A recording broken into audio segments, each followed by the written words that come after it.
Hello and welcome to the Brooklyn Rail's 1202nd New Social Environment.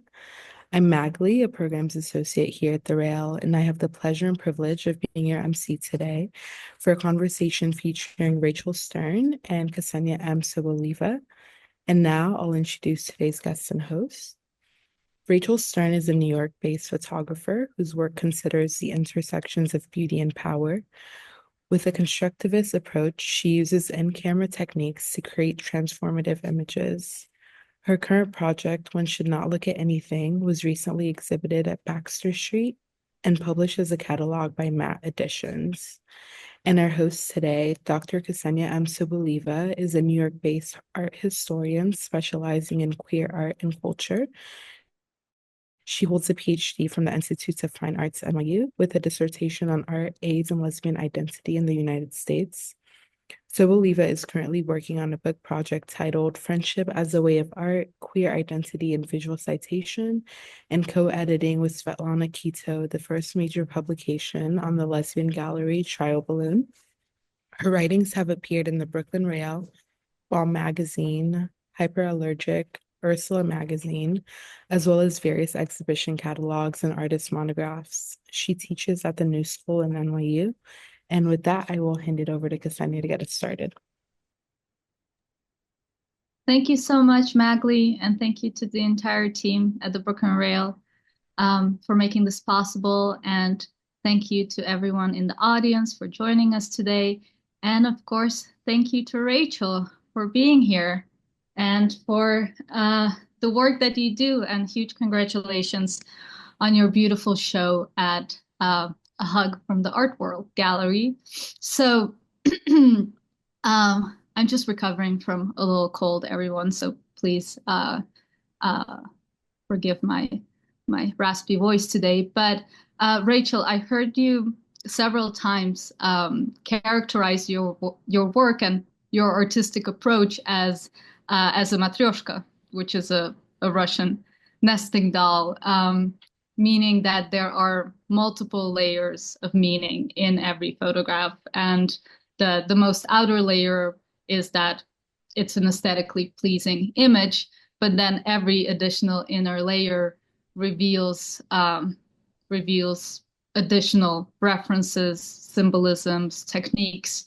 And as a devoted follower of your work, and of course, I also had the pleasure of curating your last show at Baxter St Camera Club of New York, I've spent quite some time now uncovering these different layers, but I believe that I'm still not at the core. I haven't reached the smallest doll yet, and in fact, I think that there's actually an infinite number of matryoshkas, and that there's always another layer in your work. So let's talk about the lover's eye, or a lover's eye. I know that the starting point for this exhibition was this trend that emerged towards the end of the 18th century, where miniature portraiture started focusing not on the whole body or bust of a person, but just zoomed in on the eye, and people would have the eye of their beloved. And this, of course, highlights the space of looking as a space of desire. What drew you to wanting to revisit this tradition for this show and in this moment? It actually relates back to you, as all roads lead to Dr. Ksenia M. Soboleva. But through your work at the New York Historical Society, I met this amazing art historian, Susan Aberth, who's become a friend of both of ours. And she teaches up at Bard and just has an amazing library and wealth of knowledge. And I was spending some time with her actually talking about Leonora Carrington. And I found in her library a book about the lover's eye, which I think is right behind me. It is. Here it is. And it's called Treasuring the Gaze. And, you know, I identify as a Victorian and as a pictorialist. And there's so much about, this slide is kind of bookmark this slide. We'll get back to it. But there's so much about the lover's eye that sort of speaks to different ways I've thought about my work. In general, I love that it is sort of this pre-photographic attempt to hold on to someone, and that the photograph kind of blows it out of the water. But I really was interested in particular with the lover's eye, not just as being a way to hold on to a gaze, to look at the eye of someone you love, but to feel that gaze looking back at you. And this experience that, like, when you're holding a lover's eye, you are feeling what it looks like to be looked at by someone who loves you. And something that actually, so this install shot that we're paused on right now is from the project you and I did at Baxter St in 2023, which was about Oscar Wilde's play Salome, and was about reading and looking and all of these things. And I didn't really realize until this show at A Hug was like all the way up on the walls, actually, until you brought your class, that there was so much of a connection between this feeling of like sight as an expression of desire. And so I was really thinking about looking as a place of queer arrival, that so often gazing at something we want is as close to it as we'll ever get. And I was thinking about art and the practices of studio art as a place where that is considered successful. You look at the painting, you don't get to inhabit the painting, and you're satisfied just by looking at it. And so I kind of took the lover's eye and expanded that relationship with the gaze to really think about studio art and the practices of studio art as a way to think about this sort of devotional looking. Mm-hmm. And let's move through some of the individual photographs in the show, because for this body of work, you basically approach art historical concepts like odalisque, so an art historical subject matter, or perspective and chiaroscuro, art historical techniques, and media such as drawing and sculpture and painting. So all these art historical concepts you're approaching through the lens of photography, and sort of presenting photography in a way as the superior, right, and sort of the ultimate medium to explore this desire. And most of the audience members probably know that with the invention of photography came a real identity crisis for established media like painting, right? And those artistic media started asking, what can our medium, what can painting, what can drawing do that photography cannot? And so this is sort of photography responding or looking back. And could you talk a little bit about that? And perhaps we can look closer to, for example, the chiaroscuro photograph. I know that that's one that you're proud of, and just sort of talk us through that process and how you selected the subject matter and the media, the art historical themes that you decided to focus on. Yeah, I mean, I'm nothing if not a photo evangelist. I really think about my work conceptually, art historically, contemporary conversation in every possible capacity as being photography with a big capital P. I am really interested in a photographic way of seeing, like, how can the camera see the world that is distinct and different from the way that my eye sees the world, or a video sees the world, or the world can be drawn or recorded in all the other ways that it often is. And those things kind of boil down to me to be a singular vantage, a distorted relationship with time, this thing called depth of field, which means something to some of you and doesn't to others. And also sort of like this thing I really relate to drag, where you suspend your disbelief even while knowing that it's a performance, that you kind of buy into it and let yourself buy into it. And I had a teacher at RISD in undergrad who kind of said this thing to me that really changed the way I made pictures, which I was really interested in ideas of authenticity,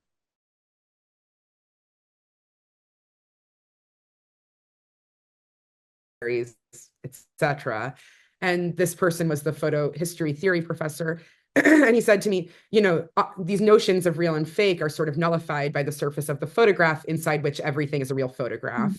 And that was a really exciting sort of like entry point for me to make pictures that are real. Like the things that I photograph are always real inside the camera. You talked about this idea of like the relationship between photography as a disruptor to these other media. And there's one photograph in the show that's a picture of two babies. It's this poster image behind me. There are posters at the show. Go to the show and take a poster. But this image is based off of a photograph by this photographer, Gustav Raylander, who was the teacher of Julia Margaret Cameron, a master composite printer, one of the great pictorialists, and somebody who, like many of his peers, came to photography through painting. He was a painter who was introduced to a new tool. And he makes this photograph. I don't know, I'm sure my square is really small, but this is his photograph. And it has the excellently Victorian title of "The Infant Photography Offers Painting an Additional Brush." It's like a complete sentence.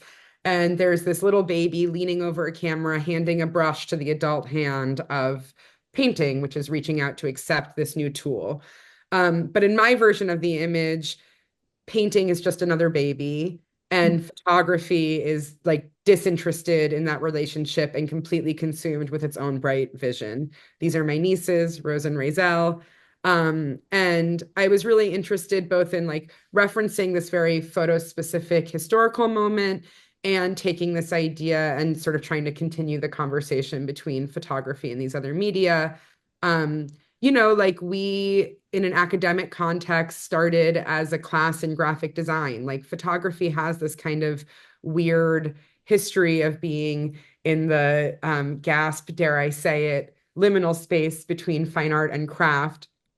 I'll call it fine art all day, every day, and also have nothing but respect for craft. But there is always this kind of like bratty little brother relationship to ideas like sculpture and painting, which get to be sort of at the big kids' table. And so, amongst my other more romantic notions, yeah, one of the things I'm definitely trying to say is like photography wins every time for me. And that's coming from someone who really loves painting, you know? So that was definitely part of the conversation. And you often turn to the history of photography in your projects, as well as queer history. And I feel that particularly with the three odalisques that you made for this show, they really it's a queer approach. It's a queering of this tradition. Will you talk a little bit about these three? About these three odalisques.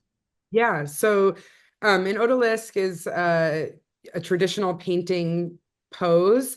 It's typically associated with a female figure. It's also associated with Orientalism, so an exoticized figure and the relationships to colonialism and imperialism as tie into that. And also it's associated with sort of like a harem or something akin to um, slavery or being indentured or some sort of like currency of the female body as a sex object. And they're also one of the major tropes in the history of painting. I am particularly interested in this show in Ong, who I pronounce their name incorrectly because I don't speak French, but Ingres, we're all on the same page. Um, and the wallpaper downstairs are actually eyes that I've taken out of Ong paintings to create this lover's eye wallpaper. And I'm thinking about him as someone who's painting during the advent of photography. And I think of his paintings as having this kind of sharpness and casualness that feels very photographic. One of my absolute favorites is the one that's part of the Fricks collection, which will now be on view again as the museum reopens. And she just looks so like bitchy and human and modern in this way that doesn't have sort of the grandeur and summery quality of earlier painted portraiture.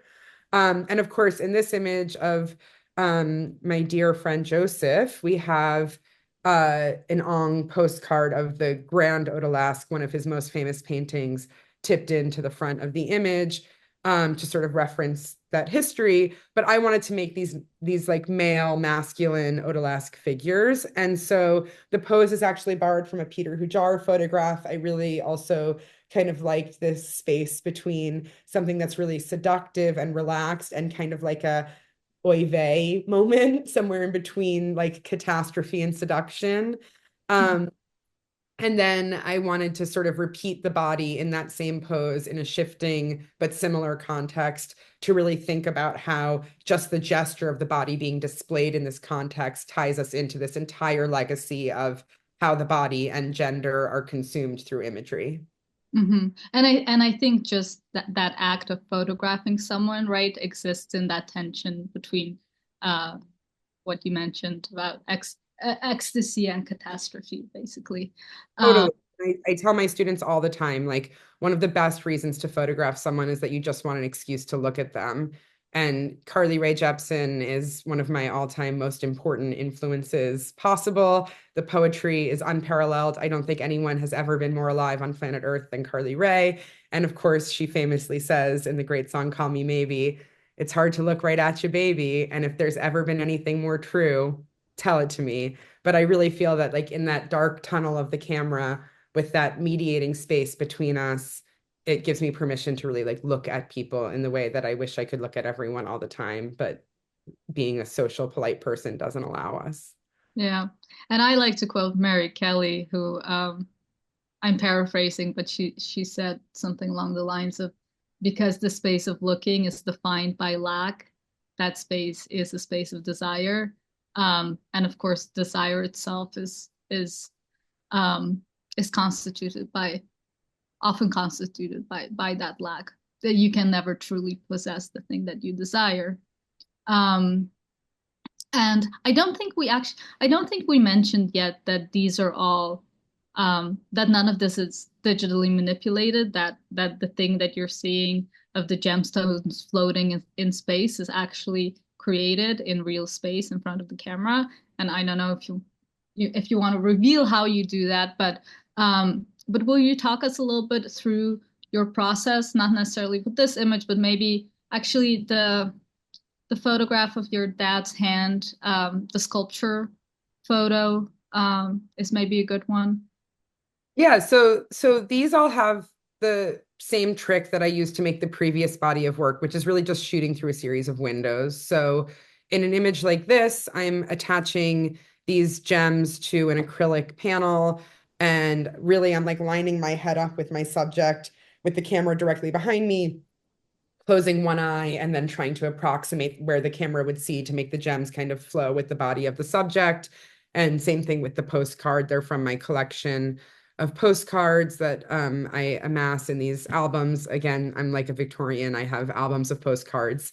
Um, and so it creates this feeling like the gems are on the bodies, which is something that I've done in my work a lot, is actually bejeweling bodies. But here, instead of actually bejeweling the body itself, it's like an image plane adornment, and the body itself is just reclining in space. But in this project, I had a really good time because I didn't, in the previous body of work, sort of all of the special effects were done through this layering of acrylic windows. And I like to think a lot about the early French filmmaker, Georges Millet, whose work you all know, Journey to the Moon, if nothing else.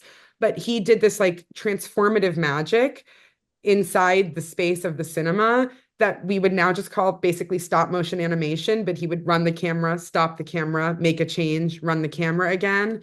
And I love that that is using the camera itself to create imagery that is incredible. And so that's always kind of like my North Star, like how can I use the tool to create the transformation? So if we think about like, can we go to the one of the ball, the one called chiaroscuro? Um, so like this image, I do like to brag about this image because normally I shoot like 300 images just setting up before I even really start making the photograph. And this one I shot in like 5 frames. It was like one and done. It just worked, which almost never happens. But it's a two-way mirror. And we know that like when light hits the mirrored side, it works as a mirror, but when light comes from behind, it turns into a window. So I have like a lot of light coming from one side with the smaller ball, creating that mirror effect, and then just a really tailored light hitting that larger ball from the other side. So it kind of appears and disappears and moves through that window. And I'm interested in sort of like these moments where we see something only in the camera, only for a moment, and then it disappears. Or the picture called Photography, which is of a large format camera looking at a candle. This one was another one that I felt like, sometimes you just make something and it makes you high, like you know that you nailed it. And that doesn't happen to me very often. It's usually quite a struggle, but this is another one where it just kind of worked. Sarah Charlesworth is one of my great influences. There are a few images in this show inspired by her work and her way of thinking. And I really love that she's not fixed. Like her work looks really different depending on the project, and she's willing to take all these different approaches. And I love her double world photographs, which are often images of cameras and telescopes and stereoscopes and all different ways of looking at the world. And I was thinking about those pictures, and I really wanted to make this picture that describes how photography happens. So, for those of you who have used a large format camera, you know that you see the world inverted upside down through the camera, which is also how our eyeballs work.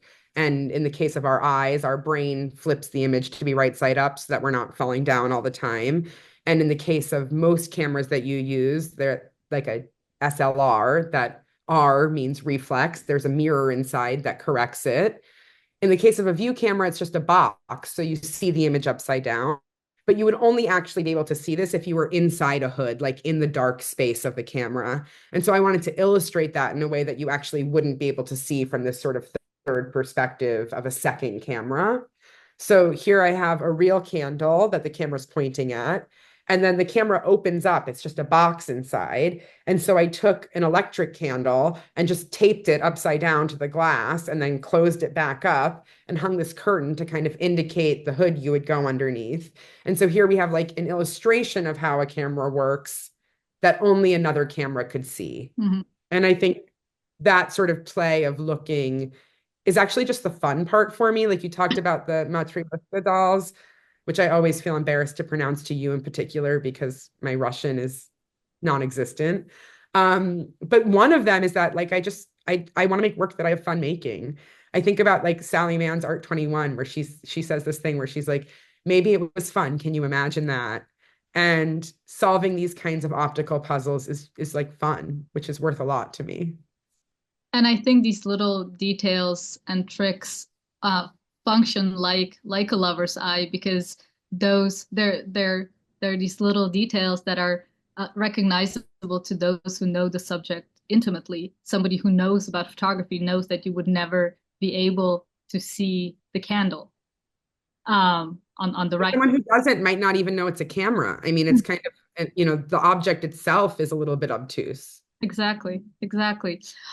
So both in this show and in your last show that we did together, wallpaper was a big part of the installation.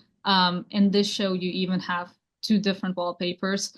Can you discuss how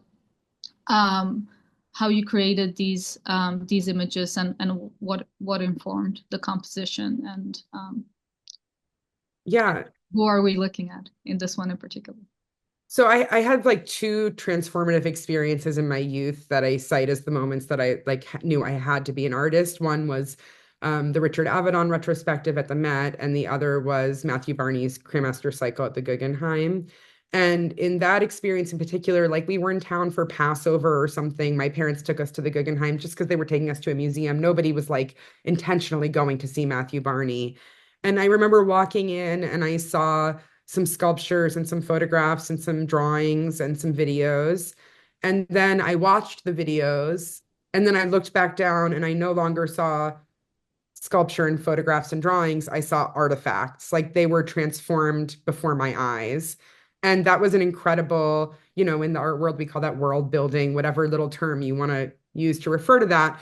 But the fact that it was all of one thing, and that thing was real inside the space of the Guggenheim. I mean, for those of you who don't know that work was created inside the Guggenheim. So it was just really complete, and I felt totally contained inside that reality. And I think I've never been satisfied with ending at the four edges of the frame after experiencing that. Also, all photographs are circles and the camera's cropping them into a rectangle anyway. So I'm interested in this idea of kind of like, where's the edge? So wallpaper has become a big part of my practice, in part because of just Victoriana and flair. And I like highly saturated, highly dense experiences. and in part because I think that there should be a next thing and a next thing. I mean, in this show, it's not just the wallpaper. My friend Paul Legault, who's a poet, and his husband Joseph Kaplan, who's a designer, made these staircase poems that carry you through the space, and I have my sculpture that carries through the space, and there's all these different elements to kind of think about not ending at the edge of the photograph. One of the things about A Hug from the Art World that I really loved is that it's a two-floor gallery. And so I had staircases and ceilings and floors to think about. And I really like engaging with architecture and thinking site specifically. And so I knew that I wanted to have two different wallpapers to delineate that experience. The wallpaper downstairs, I already told you guys about a little bit, which is the eyes from Ong paintings. And then as we move upstairs, we move to this black and white and silver wallpaper, which has eyes that I removed from the self-portraits of my patron saint, most important photographer, Claude Cahun, who was making these unbelievable self-portraits in collaboration with their partner in France during the Surrealist movement, but like any good queer feminist was like way too cool for surrealism and not touching that toxic Breton shit, doing her own thing. And something that I love about Claude's work is that they're like dressed as an angel or an alien, or I don't even know what it is. And you're trying to figure it out. And you're looking at the photograph and you can see that it's all just tinfoil and blankets and the materials are kind of obvious. But then they have this gaze where they're just like looking right through the camera, right at you, across the years, across their mortality, across the Holocaust that they survived, across all of that. And they're looking right at you and sort of saying, like, I dare you to tell me I'm not an alien. And you're like, whatever you say, Cloud, if you're an alien, you're an alien. Like, I give what your rules, your picture. And I think like that is one of the powerful things that photography can do is it can give you like Cloud's gaze again and again and again. And it is irrefutably that. So I kind of thought if there was any eye I would want to look back at me, it was this eye. And so I went through their self-portraits and took out all of their eyes and arranged them to make this wallpaper so that as you're attempting to look at my photograph called The Five Senses or whatever's on the wall, you're sort of being accosted with this multiple gaze coming back at you. And it relates back to what you said about every photograph is real, right? And every Totally. photograph is a document of something. Um, Yeah, I think about this idea of like emotional documentary. Like, I think something that's really popular amongst artists today is this idea of being like morally defensible. We live in such a terrifying moment that we want to make good work that talks about good things in a good way. And I get that impulse. But what I actually hope, I mean, I'm in no unmistakable terms, like I'm making my work because it is the only scientific means I have ever encountered to achieve immortality. Like my pictures will live longer than I do. They are a more accurate and true expression of who I am than my face or the sound of my voice or anything I've ever done. Like the pictures are me in the realist form of myself, and they're not going to die. These ones are literally made out of metal. Like these ones could survive a lot. And I'm trying to think about um, creating something that will tell the truth about my moment, which includes many things that I hope I'm wrong about. Like, I hope that people look back at this work and think, like, oh my God, what a monster, how unconscionable. She was using all of this disposable plastic, which is why there were microplastics in the water, which is why we all have cancer. Rachel Stern was an ecological disaster. Like, I hope that that's the world that the future inhabits this work in, you know? yeah, yeah. I've been thinking that about writing as well, and particularly with my personal essay that was just published in Bomb that you're familiar with, of course, and how it really what attracts me so much about being a writer is that it is the truest thing outside of myself, and exactly the fact that it exists outside of me and doesn't have my face attached to it, right? um that I'm not like Chapel Roan, who I adore, but um that and it applies to, unless for artists who center themselves and their image prominently in their work, which you do sometimes. But this idea of your work being the truest thing outside of you, and a way of achieving immortality is something that I really relate to. And by the way, it was a relief to me to not have pictures of myself in this show. Yeah. The first show, I mean, there's one where my body's in it, but I was like, we had plenty of Rachel in the last show. This one can have a little less Rachel in it. And the last show lives on as a book, which this show does not yet. But It lives on as a piece of newsprint. So before we move on to, because I want to talk about your black and white work, which is not in the show, but is a body of work that I am very drawn to, and I'm looking forward to seeing that hopefully in your next show. But I don't want to skip anything that we haven't talked about that you would like to highlight. For example, the sculpture. This is your premiere as a sculptor. You mean not the picture titled sculpture, you mean the I meant actual sculpture, but this is probably well, I can tell about this maybe to lead into the other sculpture, but there are two photographs in this show that I made not inside my own studio, which is something not totally new to me. I did a show in 2020 at Ortega y Gasset projects that had a few photographs also made out in the world, but it's kind of this hybrid where I'm bringing my lighting equipment and my backgrounds and my props, but working in other space. So there's a photograph titled Painting that I made in my friend Gisela McDaniel's studio while she was painting. And then this photograph sculpture is made in my father's wood shop. So my father has Parkinson's and he is disabled and had lived a life as a surgeon where he obviously used his hands every day and has really found a passion in woodworking. And he goes out into his wood shop literally without fail every single day and works on his many projects, which are diverse in scope and design. And I wanted to make this photograph called Sculpture using his wood shop as the background. There are things that I just can't fake. And when you go to the gallery, you'll see that this print's quite large. It's 30 by 42. And you can really see the details, but like the patina of, like sawdust and the handwritten pencil notes and the use of these tools, like that's all stuff that I couldn't really put together just as a still life in my studio.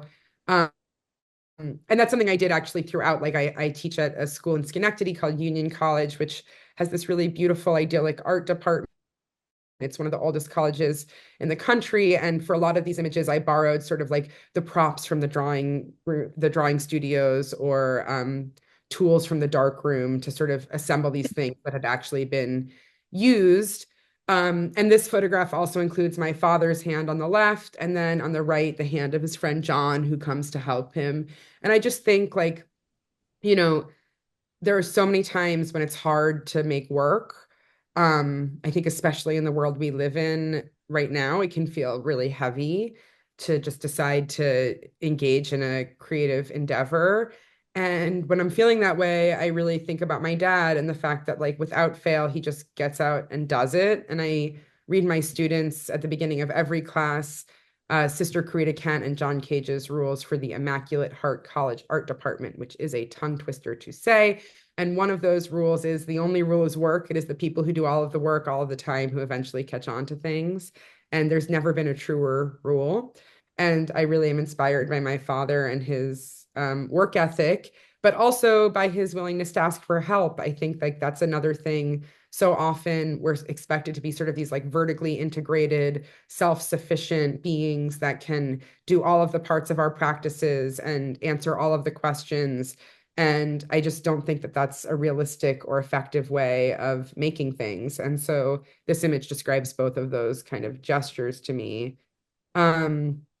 Which then leads into the actual sculpture that I made. It's not my first sculpture. It's my first sculpture in New York, maybe, but it's the first sculpture in a while. My show, More Weight, which was at Brandeis University in 2018, had a couple sculptures in it. But I only ever make sculpture really with the idea of photography in mind. I really admire knowledge and expertise, like graphic design. Everyone thinks they can be their own graphic designer, which is insane. People have like dedicated their lives to understanding how typefaces work and space and how to understand information. And like that's not my expertise. So I love working with graphic designers. Same thing with sculpture. I'm not a master of space in the way that sculptors are. So I'm very sensitive about trespassing.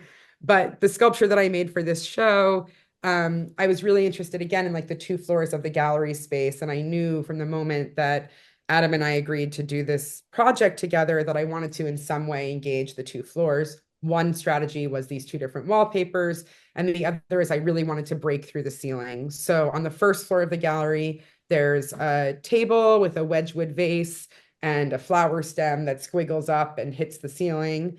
And then when you go upstairs, it breaks through the floor and continues to spiral up. And there you see a framed dye sub print like the other prints in the show that displays the two sides of a flower. So it's sort of this sculptural photographic flower. And there again, like I don't know how to make sculpture. This is welded steel. I worked with the sculpture technician here at school, Jack, who like helped me build this. And I'm really grateful because now I have a sculpture, which is previous to this, all of my sculpture had been CNC routed, which was kind of photographically derived, right? Like you take a 3D scan of something or a photograph of something and trace it and then carve from that. And this didn't have that sort of like photographic engine. So I'm grateful for the human assistance. Mhm. Thank you. Okay, well, let's move to the next series of You can slides. look at the eyes as a way to transition into Oh the yeah, black yeah. and white work. So there's a series of silver prints in this show, which are also lover's eyes. This is my own eye. And I made these in the dark room using a paper negative. So I basically photographed my eye and then using the copy machine, inverted that photograph and blew it up and created this halftone effect. And then went into the dark room and used that sheet of copy paper as a negative to create gelatin silver prints, and then framed those prints in the frames that I used to make the Ong wallpaper downstairs. So these exist upstairs in sort of the black and white silver world, but the frames again connect back down to that wallpaper.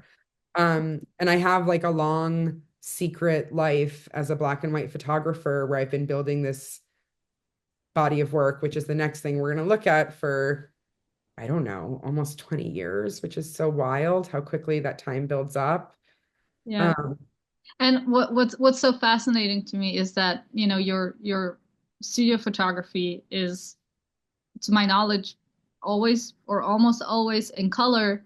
But outside of the studio, you turn to black and white, particularly when you're on the road. And I'm curious what informs this shift. And we're gonna move through the different slides. And you've told me that they're oftentimes you're photographing places that people, the sites that people return to, whether it's a graveyard or a museum or a mall, and that sort of evoke this experience of awe. yeah. So why black and white for that?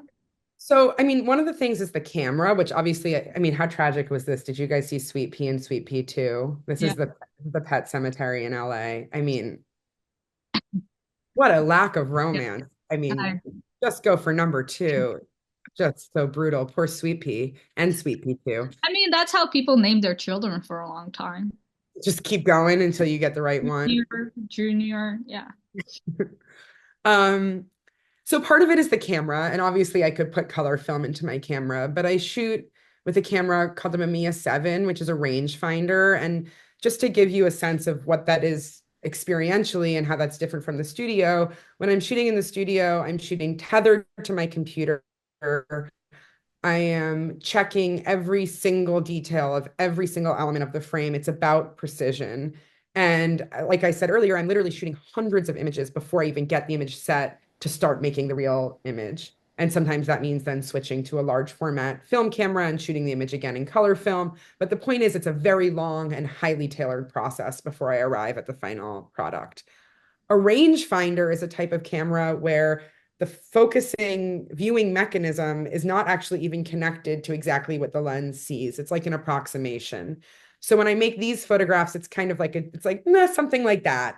I think of it as kind of like a prayer, or just like throwing something out and saying like, yeah, I want a picture that looks about like that thing.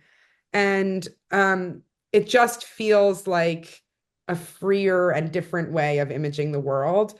I actually think of the pictures as the same. I mean, this strip club in LA called the Seventh Veil, which is a reference to Salome and the Dance of the Seven Veils, which was my entire last body of work. Um, and I think like, I used to joke that I'm a photographer and my hobby is black and white photography. But I think that joke actually undercut the seriousness of, I mean, mermaids exist. You can go see them in Florida at Wiki Wachee. They've been there since longer than Disney World. They're real. And you can take a picture of them. I mean, talk about awe. I think part of what's happening in this work is that I am in awe, and awe does not mean only a positive thing. It means also the terror and the heartbreak. But like, I, I can't believe I am glutted by how much there is in this world for me to look at and how other people have had those same experiences. So I think about the black and white photographs. It's a working title, but I'm calling it Weary Pilgrims.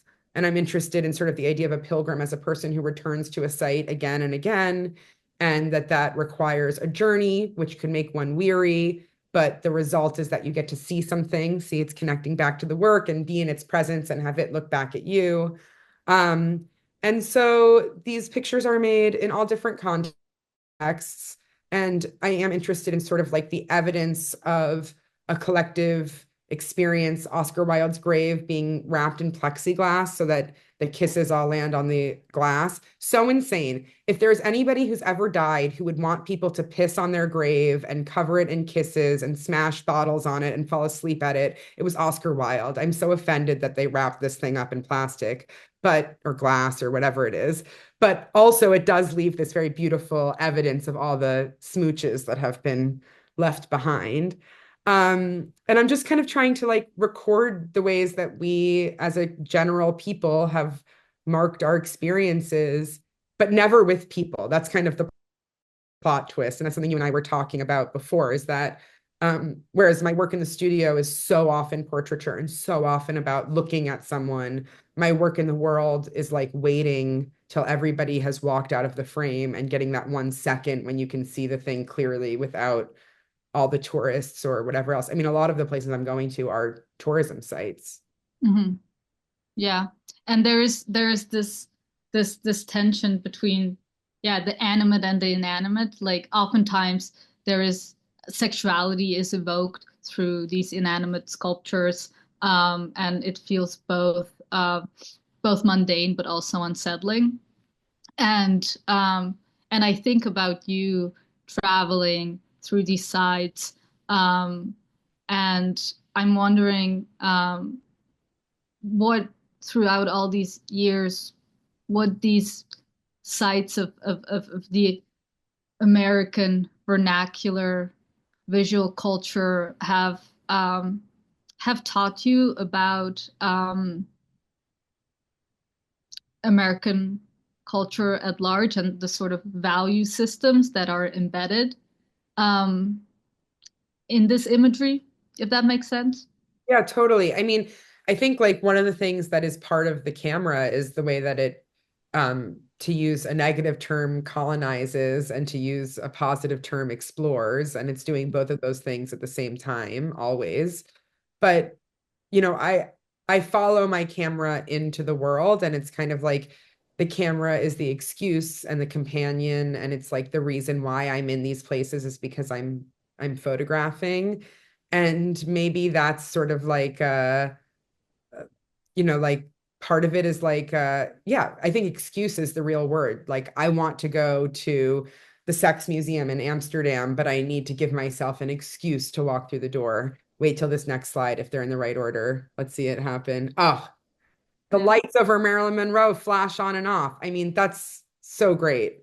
Um, and so part of it is that sort of like, yeah, I think it is a very American or maybe German or maybe Japanese relationship to the camera where we want to have this sort of like evidence of the places that we've been to bring home and sort of say, like, look, I really was there. And I think about this a lot, in particular, photographing inside museums where I had, I went to Florence a long time ago and I had a complete freak out in the Uffizi. It's the only museum I've ever worn headphones in because I was so upset. And I'm not trying to be like a bleeding heart art girl, but like I was brought to tears by how I felt the Botticellis, which I wasn't even there to see the Botticellis, by the way. I was there to see the Bronzinos, but doesn't matter. But I was so upset by the way that I felt like the Botticellis were disrespected. Like if you want to travel across the world and stand in front of the birth of Venus and have your photograph taken to say, I was here, I stood in front of the birth of Venus, I am for that. Like, I totally support that. That seems like a reasonable pilgrim's gesture to document your presence there. But to stand in front of an oil painting, which is a sculpture, right? Like the whole way that oil painting works is that it is permeated by light. That is why it is miraculous. And to look at it through the mediated screen of your phone or your camera, when you could just Google the very professionally done photography that the Uffizi already took care of to document that painting, it just made me feel like they were standing in a corner, like I'm standing in front of La Primavera and it's like not even really being looked at. And that was really devastating to me and very upsetting. But the picture standing in front of the painting is not. Does that distinction make sense? Like to Yeah. say I Yeah. was there means something. Well, I think it's a disrespecting not just Botticelli, but it's disrespecting that space of looking. And Yeah. it's in a way disrespecting photography, right? And the pilgrimage itself.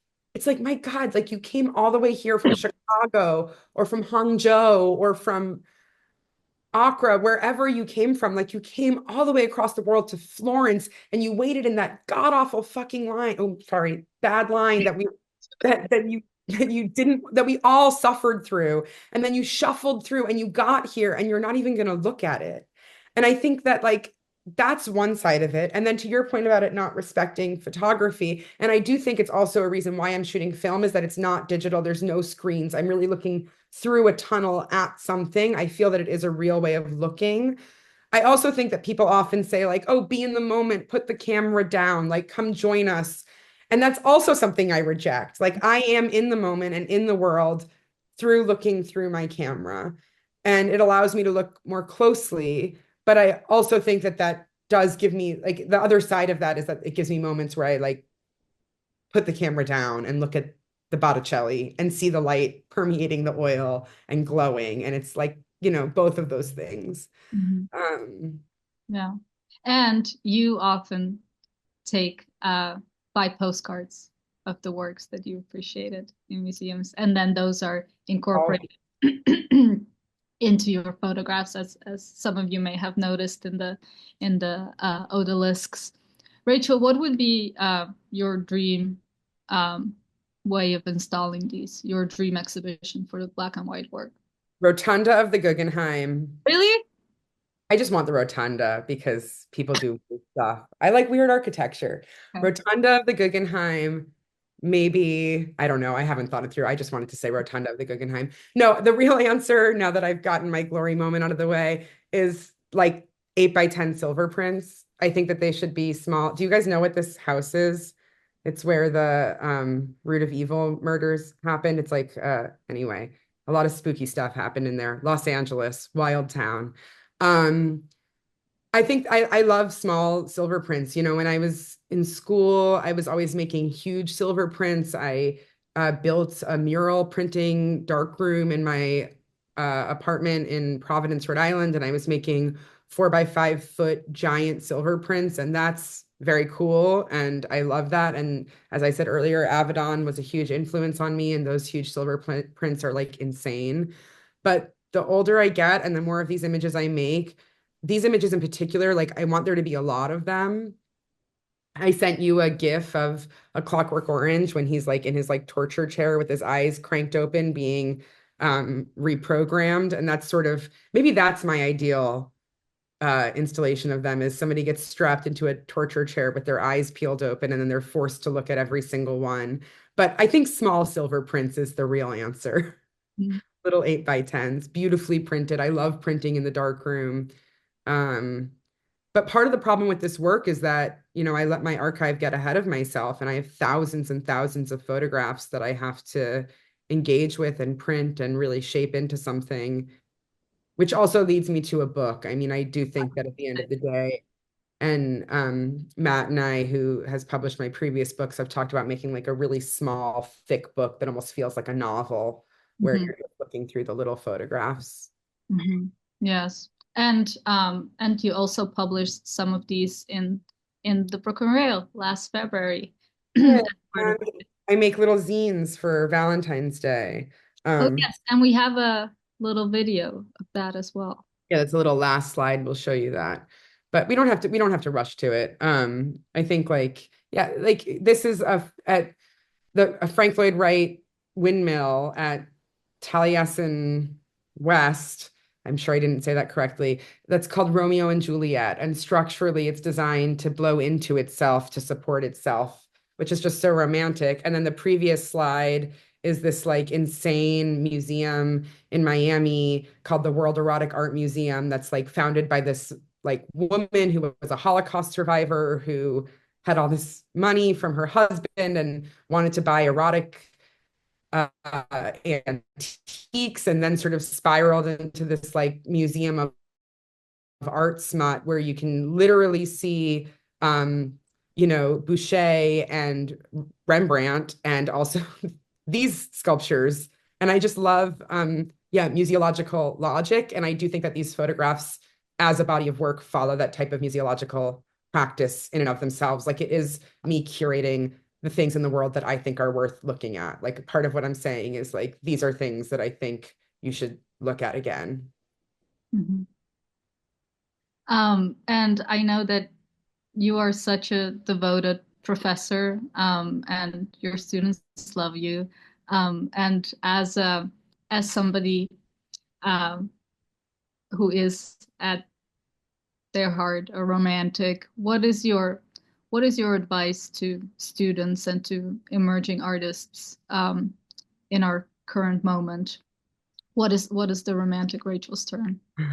There's no part of Rachel Stern that is not a romantic. It's all romance. But I mean, look, being a teacher is as much of me as being an artist is. They're the same thing, and they're equally big in my understanding of how I make things and why I'm alive and what I'm doing.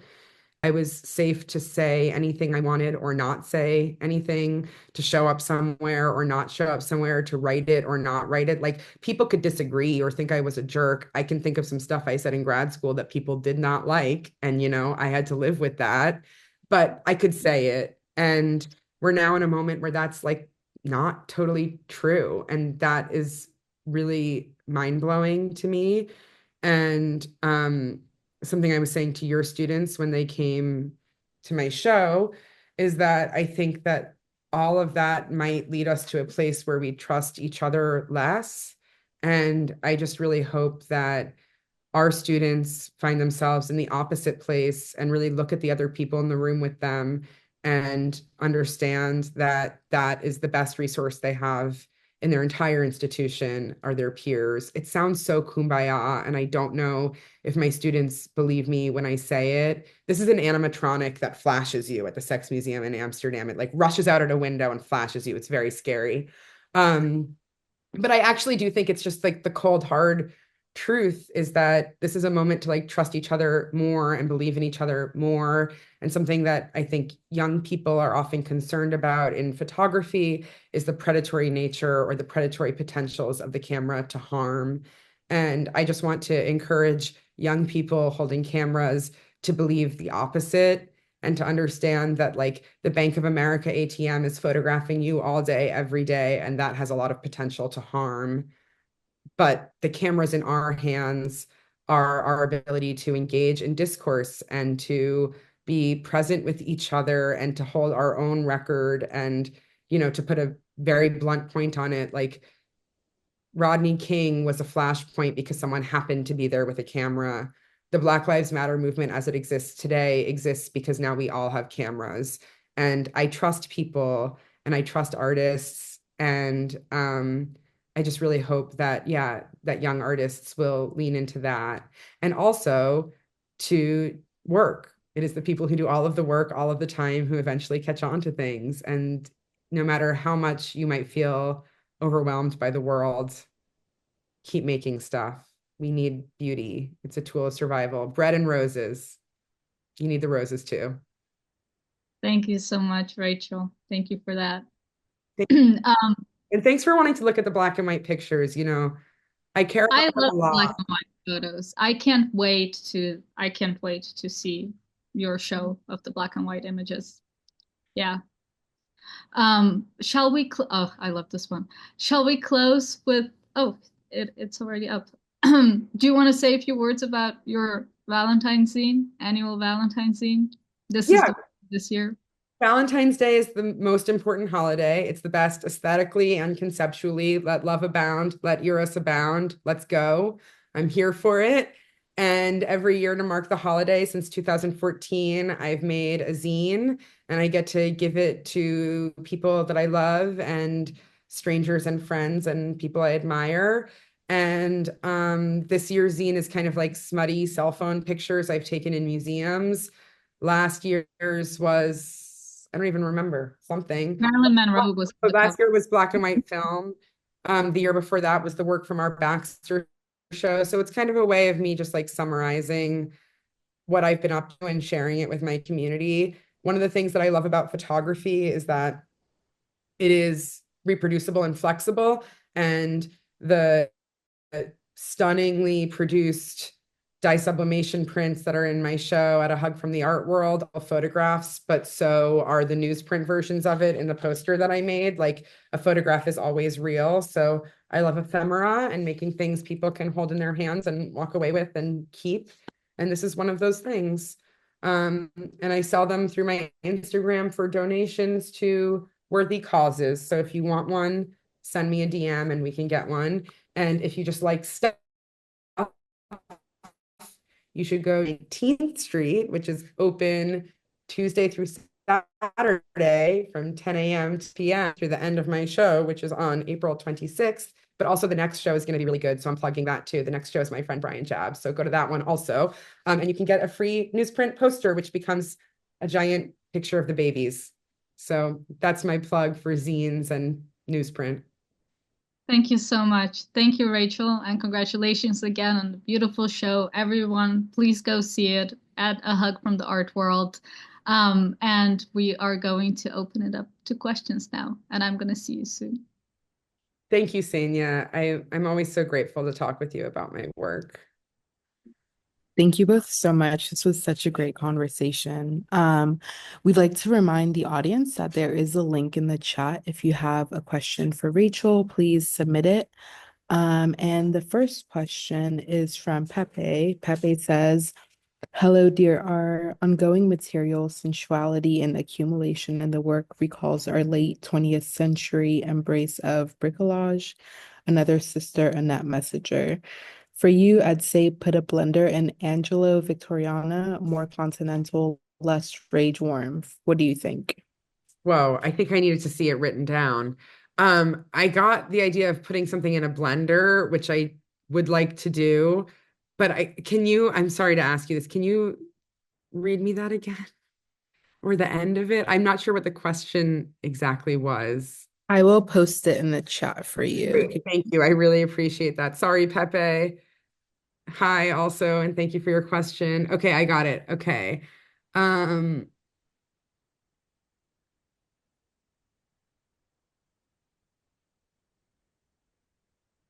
Nope, I'm still not getting the question. I'm really sorry. I think that this question is too smart for me. I think it's over my head.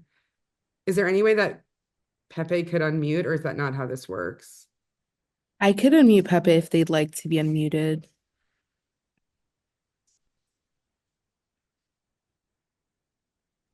Hi, darling. Hi, I'm sorry. I'm feeling dense. Can you Oh, rephrase this for me? I want to give you a big hug. Yay. Okay. So the Victoriana, basically, I want to say, if you don't know her, you will love her. Annette Messager. She's a sculptor. Okay. Sister. Oh, yeah. I don't know. I don't know, but I'm grateful yeah. for another sister. You know, a lot of her work was seen in the 90s in Soho at Gagosian. Oh, of course I know this work. I didn't connect with the work. You're related. So I'm saying, like, you're a bricoleur.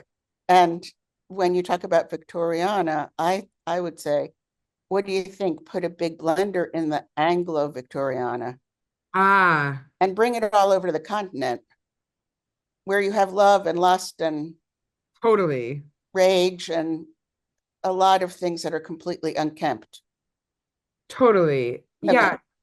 I mean, I think something that I'm trying to do is like I'm really interested in pictorialism, which is like, Victorian photography as kind of something that was really dismissed to me in my own education as this sort of like sentimental, sloppy proto photography moment where photography was insecure and trying to look like painting. But what I actually see in those images is this sort of like collision of all of these sensibilities and materials and ways of using the camera that is so photographic. Like the idea of an image of King Arthur's court that's only described through the people who Julia Margaret Cameron knew and the maids that worked in her home who are all wearing little hoods in the background without names becomes suddenly this like sort of like blender idea of not just the interest in King Arthur's court and like why were these people in the 1800s thinking about King Arthur's court, but also the social sensibilities of the moment regarding class and labor and gender. And of course, like Julia Margaret Cameron was a slave owner who ended her life in Sri Lanka photographing human beings that she owned. And we see all of that sort of like, I like this idea of a blender, but like blended up in these images that might feel sentimental, let's say, at first glance. And I do think, one of the things Ksenia and I were talking about with the black and white images, I'm actually really interested in Neil Gaiman's book, American Gods, and all of his comics were really formative for me in my youth. But he does this kind of thing in that book, American Gods, where he takes like all of our mythologies and all of our mythologies, of course, as a nation of people who came from elsewhere, then relate to like everything else and turns them into like a singular contemporary conversation that has these like threads that pull back to these other places. So it's totally a strategy that I'm interested in. And you've given me like a new sister by name, but also I'm not sure that I had a strong sense of the word bricolage, and now I do. So thank you for that. Thank you for that question, Pepe. The next question, Rachel, an anonymous audience member is wondering how your teaching practice influences your artistic practice. It is my artistic practice. They are the same thing. Something that I ask my students to think about all the time is an ideal audience member. Like, who are they making the work for? And I ask them to be really specific, not just like my generation, but like if it's for your peers, like think about which peer you would want to describe this to. Like, is it that weird guy in your math class who you've never spoken to before and you think just totally doesn't get whatever feminism and you want to explain it to him and you can make this artwork that will really tell him what's what? When I'm thinking about that ideal audience member, I'm thinking about my students and depending on the work, specific students. But I'm really thinking about how I really want to be clear here to say young artists, not young people, because my students have been people of all ages and all walks of life, but how young artists are thinking about the world. And I ask them, especially in a class like Photo One, to go out into the world and make pictures every day that talk about what the world looks like to them and feels like to them. And I think that's just like an incredibly heavy charge. And if I'm asking someone else to do that, I want to be absolutely sure that I'm operating under that same weight and seriousness. Something else I tell them is like, there's nothing theoretical about making art. Every artwork you make is a real artwork that exists in the real world. Like before you do surgery, you have to do some theoretical stuff before they give you like a human body to cut into. But when you make a bad picture in photo one, it's still a real picture. And so is the next one, and so is the next one. And those pictures have the potential to be in the rotunda at the Guggenheim, or printed in the New York Times, or hung at a Hug from the Art World. Like, all of those things are possible when you make an artwork, regardless of the context. And I just think that's so delightful and exciting, and also like really serious. Like, we're always really making art, and art is real, and it exists in the real world. Like human babies are new and real, new artworks are new and real. And I just, yeah, that guides me through everything I do. Thank you so much for that answer, Rachel. We have a couple minutes. Do you want to close out with the reading? Sure. So where's my notebook? It's right here. So Paul Legault is a poet and one of the most important people in my life. And I know him actually through his husband, Joseph Kaplan, who is the first person who I met on my first day of art school at RISD. Orientation was really scary. There was like a drum circle. I was like not ready for art school. And I was fleeing up the hill to Brown to see a cousin of mine and get away from all the weird artists. And as I ran out into the night, there was like a sweet boy sitting on the stairs, and he said hi to me as I ran away. And it turns out that that person was Joseph Kaplan, who has been just a huge, shining, beautiful part of my life. And he met and married this poet, Paul, whose work I recommend you all check out. And Paul and Joseph have together participated in every project I've ever done. They have made poetry that is physical or part of publications. And so for this show, I was really interested in the stairs. We had done a staircase poem together for my show at Ortega y Gasset projects. I love Ouija photographs where you see like advertisements running upstairs in old New York. And so I just wanted to take that strategy. And so Paul wrote these series of short poems that Joseph designed to flow through the space. They start on the outside of the gallery in chalk on the outdoor steps, and then move up through the gallery in vinyl. And you can walk on them. So go to the gallery so you can climb a poem. But here is what Paul wrote for me. I saw you looking, or maybe looking, or maybe looking. Look you made, some things don't stay put.